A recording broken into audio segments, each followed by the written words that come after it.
ফিতনার এই সময় প্রতিদিন কোনো না কোনোভাবে জেনা হয়ে যাচ্ছে, বিশেষ করে চোখের জেনা।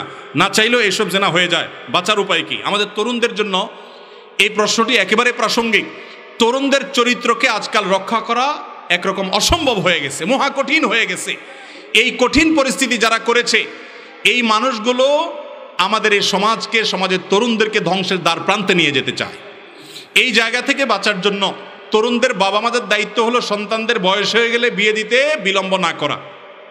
মুরব্বীদের দায়িত্ব হলো ছেলেদের উপযুক্ত হলে, কোনো রকম ডাল ভাতের জোগাড় করার মতো হলে সাথে সাথে বিলম্ব না করে তাকে বিয়ে দিবেন।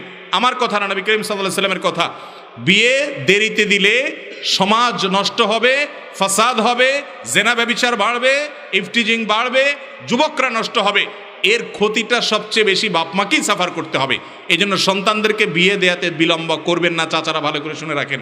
আর যুবকরা বিয়ের জন্য শুধুমাত্র অস্থির হয়ে আমার কাছে প্রশ্ন দিবেন না, টাকা পয়সা রোজগার করেন। সবাই যার যার কাজ করেন, শুধু ওই বাপের হোটেলে বসে বসে নিজে খান, বিয়ে করে আরেকটা রায়না খাওয়াইতে চাচ্ছেন। আপনিও কিছু করেন, আর চাচারাও তাড়াতাড়ি করে বিয়ে দেখ। উভয়ের প্রচেষ্টার মাধ্যমে যুবকরা চরিত্র হেফাজত করতে পারবে ইনশাআল্লাহ।